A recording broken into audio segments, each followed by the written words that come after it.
Merhaba arkadaşlar, kanalımıza hoş geldiniz. Bugün sizler için iki harika oyuncumuz Elçin Sangu ve Barış Arduç'tan yeni ve güzel paylaşımlar sizler için hazırladık.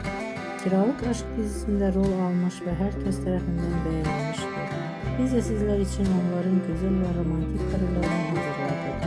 Bu videoların devamlı gelmesini istiyorsanız kanalımıza abone olup yorum yazmayı